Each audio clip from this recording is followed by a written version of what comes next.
안녕하세요. 펀드매직입니다. 구독과 좋아요 부탁드립니다. 오늘은 오시아이어 펀드에서 마찬가지 투자하고 있는 AIRR이라고 하는 미국에 상장되어 있는 ETF에 대해서 좀 소개를 드려보겠습니다.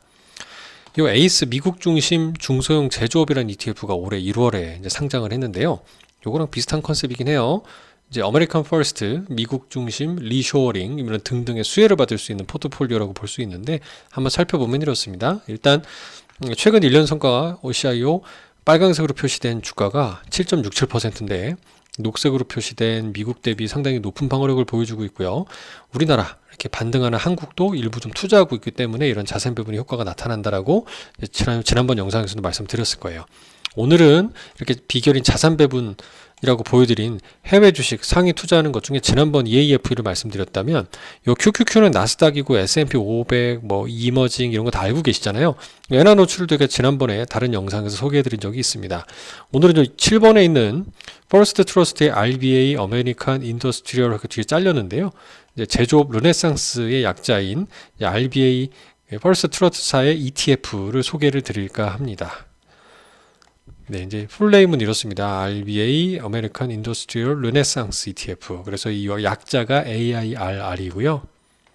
최근 투자하는 종목들 상위는 이제 이런 식으로 보이시는데 헌팅턴, 인겔스 같은 이렇게 많이 들어본 회사들, 뭐 방산 같은 데 많이 보이는 종목들도 있고 나머지 종목 CH 로빈슨이라든가 뭐 커비 같은 익히 들어본 종목들도 있지만 조금 중소형주라서 대기업 대비 생소한 종목들도 많이 보이실 거예요. 산업재가 상당히 많이 이제 상위에 포진해 있는 걸 볼 수 있는데 이 부분에 대해서 마침 키움증권에서 올해 연초에 AIRR ETF에 대해서 김진영 애널리스트, 조호준 RA님이 잘 정리해준 리포트가 있어서 이걸 참고해서 소개를 좀 드려볼까 합니다. 미국 제조업 르네상스를 꿈꾸며라는 제목을 좀 달아놨는데 제조업 핵심 기업에 투자하는 ETF다. 그리고 핵심은 미국 매출 비중이 높은 미국의 중소형 제조기업들로 구성된 겁니다.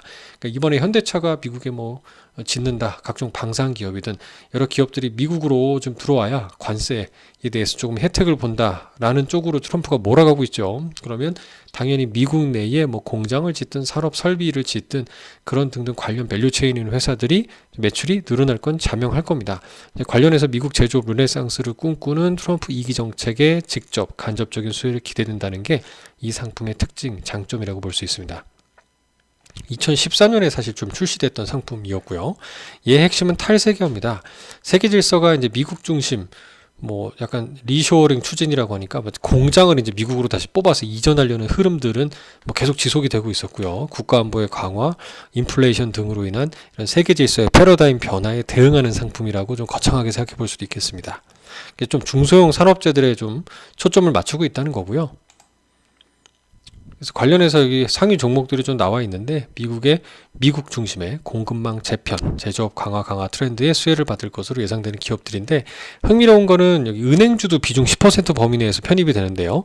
전통적인 제조업 허브로 간주되는 주에 속한 지역은행만을 투자한다는 겁니다. 그러니까 공장을 짓는다면 그 공장, 뭐 조지아주 근처에 있는 은행들에 이제 한해서 한 10% 범위 내에서 한정적으로 투자한다라고 강조를 하고 있고요. 기초지수 구성 방법을 보면 뭐 시가총액도 2억 달러 이상으로 커야 되고 매출의 75% 이상도 미국 내에서 창출해야 되고요. 최근 12개월 선행, 그다음에 EPS 예상되는 기업 이익 부분이 증가, 대거 흑자인 경우들로 이렇게 한정을 짓고 있죠.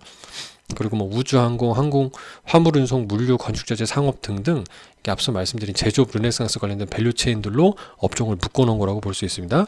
대략 한 40에서 80 종목으로 구성이 되고 있고 개별 종목은 4%를 초과하지 않도록 하고 은행주 비중 총합은 10%로 제한한다고 다시 강조하고 있죠.